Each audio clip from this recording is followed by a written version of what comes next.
everyone, I'm Mackenzie King, and this is my presentation on learning disabilities, also known as specific learning disabilities. Please forgive my voice. Day of recording this, I've kind of come down with a little bit of a cold, so we are just going to power right on through. Learning disabilities. I was so excited to learn more about learning disabilities as someone who is diagnosed with mild dyslexia very late in my life. I was about 20. And now we are navigating these same learning disabilities with my son. 2 years ago, he was diagnosed with ADHD, which is not a learning disability, but commonly occurs concurrent with other learning disabilities, which we will learn about later in this presentation. Learning disabilities defined.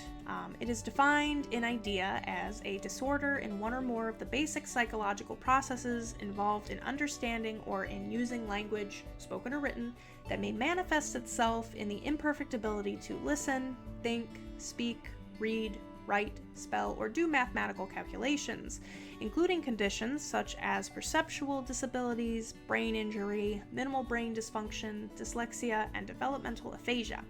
Specific learning disability does not include learning problems that are primarily the result of visual, hearing, or motor disabilities, of intellectual disability, of emotional disturbance, or of environmental, cultural, or economic disadvantage. It is an umbrella term, so it can be used to describe many different types of learning issues. Learning disorders are neurodevelopmental disorders that are typically diagnosed in early school-age children, although may not be recognized until adulthood. They are characterized by a persistent impairment in at least one of three major areas, so reading, written expression, and/or math. There are 8 areas specified under federal law: basic reading skills, reading comprehension, reading fluency, oral expression, listening comprehension, written expression, math calculation, and math problem solving. An estimated 5 to 15% of school-age children struggle with a learning disability, and an estimated 80% of those with learning disorders have an impairment in reading in particular, which is referred to as dyslexia. Specific learning disorder often occurs alongside with other neurodevelopmental disorders, such as ADHD and anxiety. Learning disability is a term used by both the educational and legal systems, though learning disability is not exactly synonymous with specific learning disorder, and someone diagnosed with specific learning disorder can expect to meet certain criteria for a learning disability and have the legal status of a federally recognized disability to qualify for certain accommodation services in school.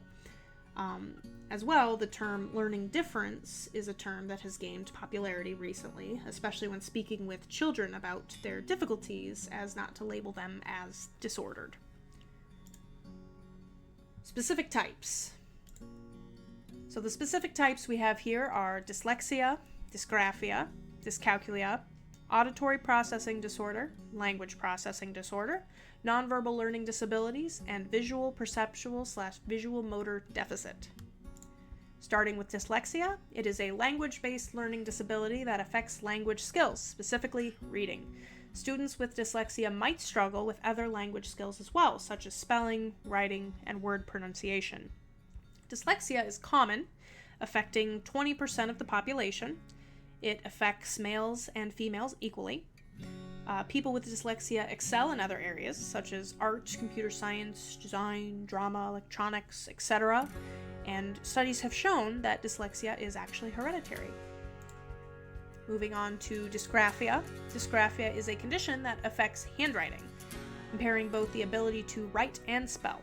So children with dysgraphia may struggle with writing speed and may have difficulties with orthographic coding and planning finger movements, meaning a child might have a difficult time understanding that their pen needs to start at the bottom if they were writing an N, loop around, and then come back to the bottom. They have a difficulty planning it out in their mind and then translating that to their fingertips. They can also exhibit impaired handwriting, impaired spelling, or both, which can interfere with their learning process. Dysgraphia may occur alone or with dyslexia or another oral or written language learning disability, and students with dysgraphia usually have average or above average intelligence. Dyscalculia. Dyscalculia is a learning disability in math, affecting understanding of key concepts such as size and basic math operations.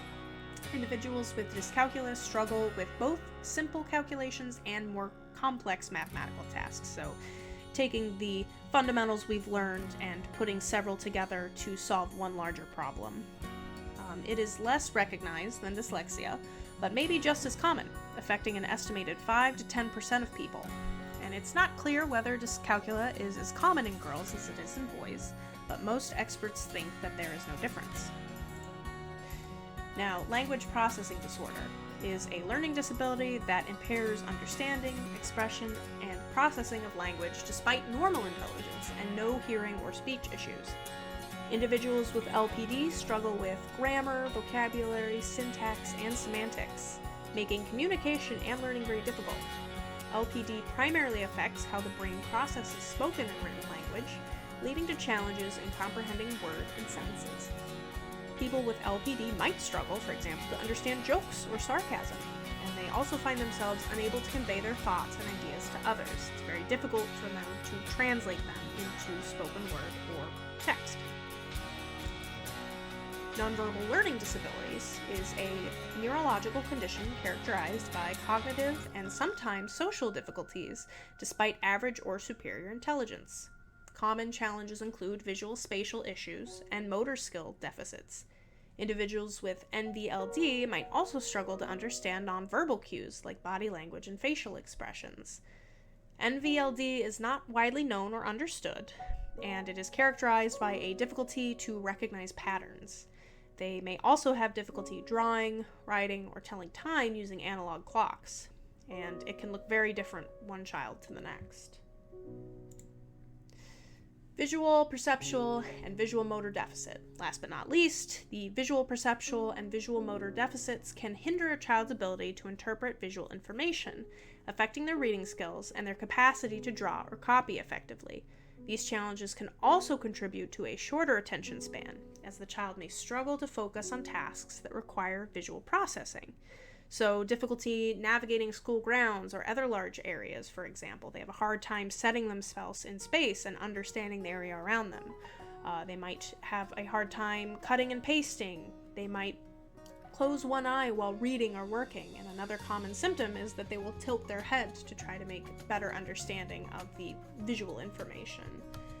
Obviously, this is a broad spectrum, and one student will not have all of these symptoms.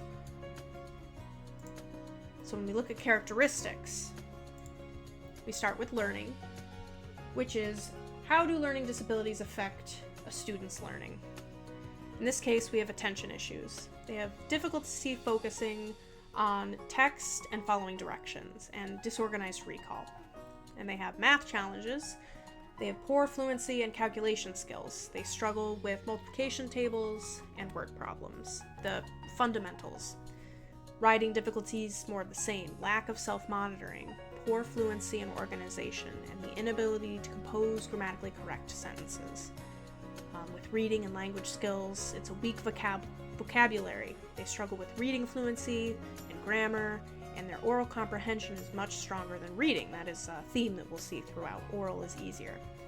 Phonics, spelling, they have an inadequate phonic understanding, frequent spelling errors, and difficulty with common spelling rules. And lastly, with note-taking, we have weak proofreading skills and the inability to take notes or copy accurately.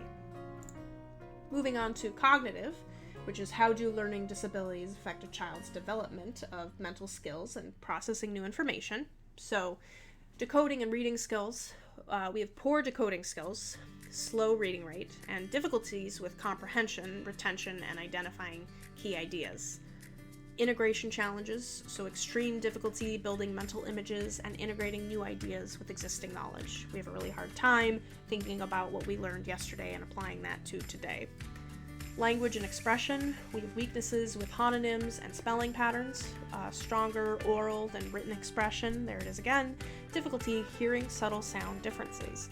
With information processing, we have trouble sorting relevant from irrelevant information. We have lower visual, perceptual, and spatial abilities, extreme difficulty with problem solving because of the steps required and how we have to keep those organized.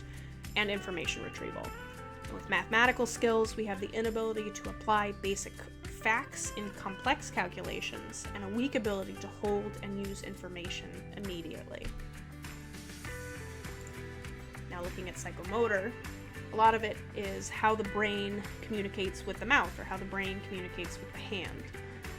Oral communication challenges is difficulty articulating thoughts, pronouncing words, and blending sounds to form words. Sometimes it's described as our brain is moving faster than our mouth, which I personally experience all the time. Writing and note-taking issues, the inability to take notes or accurately copy information from texts. And with visual processing difficulties, lower visual, perceptual, and spatial abilities, difficulty controlling eye movements across the page, and experiences of wavy or shimmering text not related to visual problems. And this is most common when you think of dyslexia. I mean, the first thing they say is, oh, the letters and the words are moving around on me, so that's what that's referring to. And lastly, we have affective. So, how do learning disabilities affect a child's emotional development? Self-monitoring. They have a lack of self-monitoring skills, but specifically to themselves, not the learning environment. So we have a hard time keeping our hands to ourselves. We have poor impulse control. We might blurt things out before thinking of whether we should be saying them. Piggybacking off of that, we have emotional challenges. So frustration, anger, anxiety, or avoidance when processing information becomes difficult, right? We have that fixed mindset. I'm not good at math because it's too hard, instead of trying to understand strategies or work with a teacher if something's not working. Again, piggybacking off of that, we have withdrawal from learning. So a tendency to withdraw from their learning or avoid work when it gets too difficult. Social skills and connections, we actually have a difficulty understanding social cues and making or maintaining those social connections, and a lack of confidence. So obviously, this can cause a lack of confidence and feeling less intelligent than our peers. So, common difficulties. What challenges do these students have in the classroom?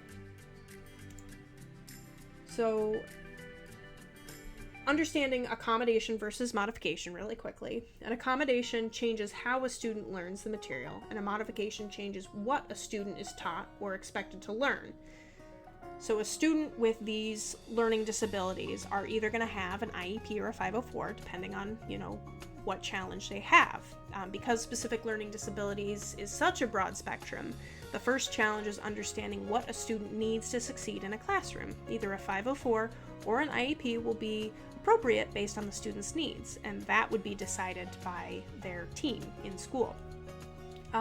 Common accommodations and modifications for these students include, but are not limited to, alternate books, pass or no pass grading, simplified questions, modified testing, right? So reading the test questions, modified time, a modified location, getting daily feedback, a reduced number of assignments, rewording certain assignments, modified work, so highlighting important work or work they have to do out of an assignment, and environmental accommodations, so modified seating, sitting close to a teacher, sitting close to a certain student, taking walks, those sort of things.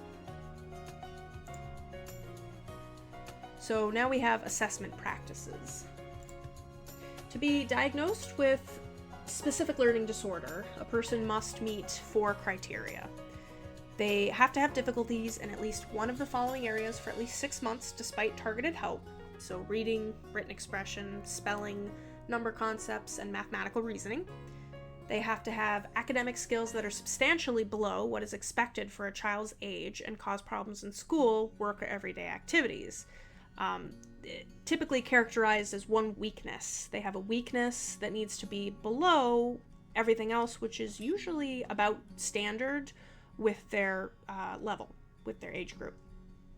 Number 3, the difficulties start during school age, even if some people don't experience significant problems until adulthood, when the academic work and day-to-day demands become greater.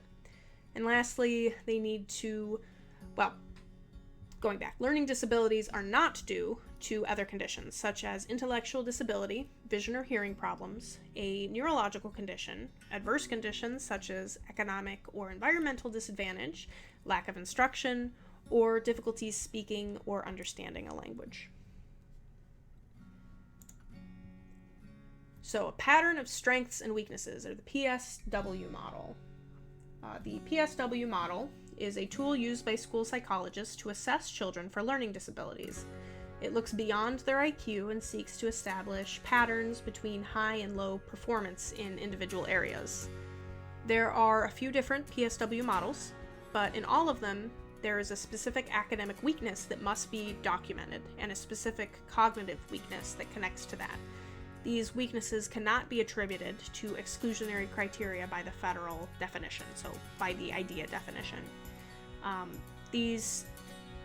For this to qualify, they have to have an average overall cognitive ability, and an otherwise average ability profile, meaning they have a targeted weakness, but everything else looks about average.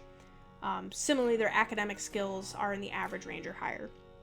There needs to be a research-based link between the cognitive and academic weaknesses, and the SLD pattern only supports the diagnosis when other data sources converge in a manner consistent with SLD, which is all documented in the PSW model. Implications for teacher instruction. So what does this mean for us teachers? Research is still ongoing on how to best teach students with learning disabilities to learn how to learn. We as educators want to set them up for success by trying numerous teaching strategies to find out what works best for them. So we want to read their IEPs and their 504s very thoroughly and carefully. We want to be adaptive and flexible because every student with a disability is an individual, and something that works for one might not work for another. But thankfully, in an era of differentiated learning, we are already incorporating these ideals into our lessons. But some strategies we have as instructors with students with these disabilities are direct instruction. So we demonstrate the learning clearly and break learning into small steps, and we model practices for the students to follow. Learning strategy instruction. So we'll be providing students with quality feedback often. We use diagrams, graphs, and pictures to augment what they say in words. We provide ample opportunities for these students to practice. We provide prompts for the strategies that we've been giving them throughout the lessons. And we engage students in process-type questions like, how is the strategy working? Or where else might you apply it? Structured multisensory approaches are also very strong. We want to engage their weaknesses with strengths. So if a student is particularly weak in math, but they're particularly strong in art, you want to find a way to merge those two to help facilitate learning. And then, of course, scaffolding. For students with these disabilities, it's very important to develop the foundational skill. So you want to develop it with some explicit instruction and work toward the goal of student-mediated instruction. With all of that said, thank you so much for taking the time to learn about learning disabilities with me. I'll end us with a quote from the theoretical physicist Albert Einstein, which reads, "Everyone is a genius, but if you judge a fish by its ability to climb a tree, it will live its whole life believing that it is stupid." Have a great rest of your day, and here are the resources that I used for my project.